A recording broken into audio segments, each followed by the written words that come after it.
Sério que você não entendeu a pergunta de ser asfixiada ou afogada? Que você não percebeu o que tinha por trás dessa pergunta? Então provavelmente Ruptura te fez de bobo e você não percebeu uma coisa que ela tá te mostrando desde o primeiro episódio dessa segunda temporada. Mas não se preocupa, fica calmo que eu vou trazer tudo mastigadinho nesse vídeo pra você. Eu posso te afirmar que vai explodir na sua cabeça. Fala meu interno, fala meu externo. Eu assisti o 7º episódio de Ruptura e eu posso dizer que ele é simplesmente ridículo de tanta coisa incrível e tanta coisa que ele joga na nossa cara o tempo inteiro. E por ele ser tão riquíssimo em tanta coisa e até pouco sutil em mostrar pra gente, provavelmente você pode ter perdido muita coisa desse episódio. E eu vou tentar trazer as coisas mais interessantes que eu percebi desse episódio e não falar coisas que você já percebeu e entendeu, tipo, ah, o doutor falou que o Mark casou, mas isso é mentira, tá? É óbvio que isso é mentira e é óbvio que você sabia disso, pelo amor de Deus, é querer fazer um sujeito de idiota. Sacanagem, né? E se você chegou nesse vídeo, eu tô presumindo que você assistiu o episódio, então eu não vou me ater a tudo o que aconteceu, só um overview ali, só uma passagem rápida por cima do episódio, mas principalmente focar nas partes que eu achei interessante que pode ter passado despercebido por você. Então bora mergulhar de cabeça nesse episódio. Que esse foi um episódio de explodir a cabeça, é inegável, ele trouxe muitas coisas que a gente já tava teorizando sobre o relacionamento do Mark, ao mesmo tempo que destruiu uma renca de teorias, criou outras novas também. Inclusive na sexta que saiu esse episódio eu recebi uma renca de comentário falando que a minha teoria de Ruptura tinha caído por terra, mas eu acho que não, ela se mantém fortíssima. Eu acredito que a conclusão sim mudou um pouquinho, mas o caminho até ali ainda segue firme. Então eu vou dizer assim, que uns 80% da minha teoria, que tá sendo considerado por muitos a melhor teoria de Ruptura, ainda tá de pé. E se você não viu, eu vou deixar o card aqui pra você conhecer a minha teoria. Mas voltando pro que importa, depois dos acontecimentos do 6º episódio, a gente vê nesse daí o Mark revisitando a trágica história de amor entre ele e a Gemma, como o Mark, a Gemma e principalmente a Lumon se conheceram no mesmo momento, né? Como o Mark e a Gemma se conheceram ali em uma campanha de doamento é forte, doação de sangue, e a partir dali eles também entraram na mira da Lumon, né? Você vai entender o porquê. Enquanto o Mark tava matando esse tempo revisando a prova de um aluno dele, a Gemma tava super focado em uma leitura e a partir daí eles acabaram se esbarrando, se conhecendo. E aqui a gente já tem um primeiro detalhe interessante sobre o livro que a Gemma tava lendo, e eu não quero te dar uma informação inútil, porque essa não é inútil. Eu te digo isso porque esse mesmo livro ele também aparece lá no final do episódio dentro da Lumon, então se apareceu em 2 lugares, coisa tem, alguma coisa quer dizer. Então vou pincelar aqui rapidinho sobre o que ele se trata, tá? Beleza? O livro que ela tá lendo é A Morte de Ivan Illich. É um romance curto que fala sobre a fragilidade da vida e a inevitabilidade da morte. Enquanto a gente acompanha a vida do Ivan, que é um homem super bem sucedido, que depois de um acidente ele descobre uma doença incurável e totalmente misteriosa. Então ele é obrigado a encarar a própria mortalidade enquanto ele precisa refletir sobre a futilidade da vida dele. E esse livro tem muitos paralelos sobre coisas que estão fora do nosso controle, que linka muito ao que está acontecendo com o Mark, que apesar dele estar livre, o seu externo estar livre, ele ainda está preso a Lumon, ao seu passado, tentando que resolver meio que toda a sua vida girando em torno da Lumon. E um segundo paralelo interessante que eu não vi a galera falando é sobre o Ivan e a Gemma, né? Assim como o Ivan tem um grande mistério ali, que é a sua doença incurável,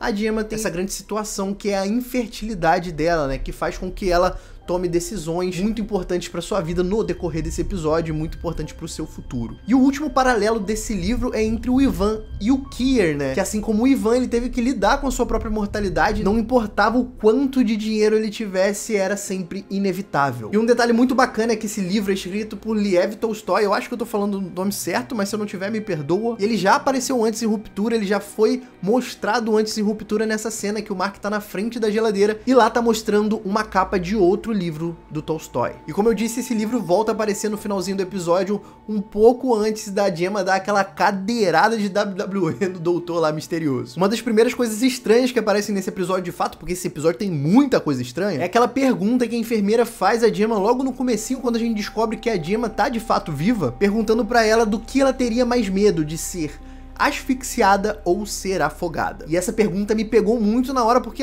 as duas falam sobre privação de oxigênio, né? E eu fiquei tentando entender qual seria o sentido até que eu me liguei no que ela tava falando de verdade. E a resposta da Gemma corroborou na hora o que eu tava pensando. Pra não perder muito tempo respondendo essa pergunta, que é um pouquinho longa, Sufocar é basicamente o que a Halle fez, né? Quando ela tentou se enforcar, ela tava se sufocando ali. Enquanto se afogar implica em você estar submerso a algo. Eu sei que você já sabe, mas você entendeu, né? E a resposta dela faz super sentido porque isso tá extremamente ligado à forma como ela morreu. A série ainda não verbalizou como isso de fato aconteceu. Eu vi uma galera falando que ela tinha sido queimada, mas eu não concordo com isso. A única coisa que a gente tem certeza é que foi um acidente de carro. Mas você sabia que a abertura já mostrou como isso aconteceu de uma forma muito sutil e que faz super sentido com a resposta dela. E quando essa enfermeira faz essa pergunta bizarra pra ela, ela responde que ela teria mais medo de se afogar, porque foi supostamente assim que a Lumon conseguiu pegar ela, sequestrar ou tramar pra que ela fosse por livre e espontânea vontade. Eu ainda não concluí esse pensamento. Eu digo isso porque na abertura da segunda temporada, enquanto a gente tá focado ali no Mark correndo e se apegando a um balão da cabeça dele, lá no cantinho a gente vê um carro submerso na água congelante. Você já tinha reparado isso? E isso é muito interessante porque se você parar pra pensar que ela caiu num lago congelado, vai me dizer que isso não faz total sentido com a resposta dela. E já que a gente falou muito rápido do doutor lá em cima, esse doutor misterioso, né? Esse cara de 1000 facetas e 1000 utilidades, vimos que ele é um cara que tá extremamente envolvido, né? Com o processo da Gemma dentro da Lumon. E uma coisa que eu reparei sobre ele que eu achei muito curioso e que eu acho que muitas outras pessoas não repararam é que ele aparece na primeira temporada saindo do chalé da esposa do senador lá que aprovou a ruptura, que apoiou a ruptura, no episódio que a Devon tá prestes a ter o bebê, né, lá naquele chalé especial pra crianças. Ainda é um mistério o que esse doutor tá fazendo com a Gemma em cada uma dessas salas, mas eu tenho um palpite muito maluco e que eu queria muito compartilhar com vocês, mas se você não quer ver uma teoria viajada, você pula pra esse momento do vídeo aqui, você vai poder estar seguindo o vídeo normal, mas eu acho que você curtiria saber o que eu pensei. Será que através da ruptura eles não estariam estudando o poder do cérebro humano? Mas calma aí que eu não tô falando de negócio nível Marvel, não. Eu tô falando uma coisa meio mais fragmentado, sabe esse filme? Criando diversos internos dentro da Gemma e sujeitando eles a situações extremas para que cada um tenha uma perspectiva diferente, para que dessa forma eles saibam como o corpo é influenciado pelo cérebro, como no filme Fragmentado, como eu disse, mas eu vou dissertar isso daqui melhor, tá? No Fragmentado tem um homem que ele tem diversas personalidades, né? E o seu corpo se adapta a cada uma dessas personalidades. Quando aparece uma personalidade feminina, ela se veste como mulher. Quando aparece uma personalidade criança, ele anda agachado, que tem a altura de uma criança. Cada uma dessas personalidades tem a sua própria letra, a sua própria forma de escrever e muda se ele é destro ou canhoto de acordo com a personalidade que ele tá. Mas ainda tem uma última personalidade muito poderosa, que é a Fera, e faz com que a química do corpo dele mude quando ele assume essa personalidade, deixando ele brutalmente mais forte e feroz e com uma velocidade sobre-humana. Você tá entendendo onde eu quero chegar? Eu não tô falando que eles estão transformando a Gemma num monstro, não, não é isso. Nesse episódio, a gente vê a Gemma entrando em diversas salas que assim que ela atravessa a porta, o processo de ruptura é ativado, mostrando uma de suas internas, né? Como a gente viu, a gente tem várias, inclusive, isso confirma uma coisa que muita gente já estava teorizando, é que sim, a ruptura pode ser feita várias vezes, possivelmente podem ter rupturados que já passaram por mais de uma ruptura. Assim que ela entra nessas salas, o processo de ruptura é ativado e aparece uma interna. E essas internas são sujeitas a situações extremas, quando na sala do Wellington, ela tem o procedimento de 2 horas com o dentista. E quando ela sai dessa sala, ela ainda sente um desconforto, mas é natural você sentir dor.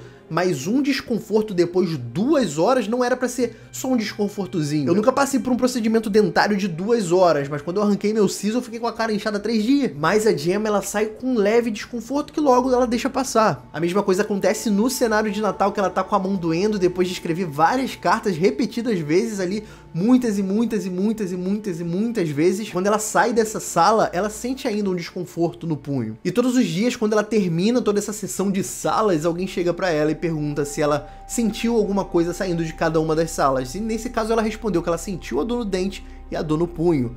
O que ela não sentiu foi nenhum estresse após a cena do avião, né? Ela não mencionou, a gente não viu até agora, mas aparentemente passou. Será que o processo de ruptura pode fazer com que a pessoa esqueça uma dor física, mesmo ela tendo passado alguns segundos antes, porque o cérebro não lembra de ter acontecido? Domando o cérebro de uma forma que faça com que as pessoas, a partir do processo de ruptura, não se sintam cansadas, doentes ou até mesmo com sono. Parece maluquice, eu sei, mas você já ouviu falar do efeito nocebo, o corpo que reage à mente? Eu vou falar pra vocês bem rapidinho pra vocês entenderem o que eu tô falando com a atualidade. Algumas pesquisas modernas mostram que pessoas, quando tomam remédios falsos, às vezes acreditam que aquele remédio pode estar prejudicando eles, e a mente acredita tanto nisso que faz muitas das vezes que as pessoas acabem contraindo os sintomas que elas realmente acham que têm. Quando eu tive Covid, eu passei um bom tempo sem sentir cheiro e sem sentir sabor. Uma vez eu cheguei em casa, eu comi um feijão que eu não tinha reparado, mas o feijão estava estragado. E eu tava super bem com aquilo porque eu não senti nem o cheiro e nem o sabor do feijão. Quando minha mãe chegou em casa e falou, olha, você comeu um feijão estragado, nossa, que não sei o que, que não sei o que. No mesmo instante, uma chave virou e eu comecei a passar super mal na hora que ela falou, porque o meu cérebro entendeu que eu tinha colocado uma coisa ruim pra dentro, né? Um feijão estragado, uma coisa assim. Você entendeu o que eu quero chegar? Será que o procedimento de ruptura não pode fazer o contrário? Se você não percebe que você sofreu uma coisa ruim, um trauma, logo o seu corpo não apresenta aqueles sintomas ou aquela dor. Ou depois de um procedimento dentário, ou depois de você pegar um avião em uma turbulência absurdamente assustadora, ou até mesmo a dor no seu punho depois de passar horas escrevendo a mesma coisa. E um fato que eu achei muito curioso que eu não vi ninguém falando é que esse procedimento de repetir as coisas é constante na Lumon. Porque se você parar pra pensar, é a mesma coisa que acontece dentro da sala de descanso. Você reparou isso? A sala de descanso, os internos são obrigados a falar a mesma frase muitas e muitas e muitas e muitas vezes. E o que a gente viu acontecer com os internos da Gemma é a mesma coisa. Ela escrevendo a mesma frase muitas e muitas e muitas e muitas vezes. Ela tem um procedimento dentário muitas e muitas e muitas e muitas vezes repetido constantemente ali. O que será que tá acontecendo ali dentro? E tem uma coisa muito bizarra que é um externo que sabe disso. Sabe quem? O externo do Irving, porque se você parar pra pensar, ele se submete a esse mesmo procedimento, pintando a mesma tela várias e várias e várias e várias e várias vezes. Você tinha reparado isso? Pra falar a verdade, eu também não tinha reparado isso, mas me recorreu agora enquanto eu tava falando pra vocês nesse vídeo. Então imagina que maluco seria se a Lumon pudesse curar pessoas com um procedimento de ruptura, cara. Isso de fato ia mudar o mundo. Tanto que esse doutor misterioso, esse dentista, sei lá o que ele é, fala até isso, né? Tipo que as pessoas vão desfrutar do mundo que ela tá gerando. Mas eu já falei muito disso, eu posso tentar desenvolver isso em outro vídeo se você quiser, então deixa aí nos comentários se você quiser que eu faça isso, né? E uma coisa que eu tenho certeza que não passou batido por você, mas eu vou falar aqui rapidinho, que são os nomes da sala terem os mesmos nomes dos arquivos do time de refinamento de macrodados, né? A gente vê o Townwater, Siena, que é o primeiro arquivo que a HLR pegou pra fazer e que concluiu, diversos outros arquivos até chegar no Cold Harbor, né? Que é o momento atual. E a proposta do vídeo é te mostrar coisas que você talvez não tenha reparado, né? Então, vamos seguir em frente. Uma coisa que é super justificável você não ter reparado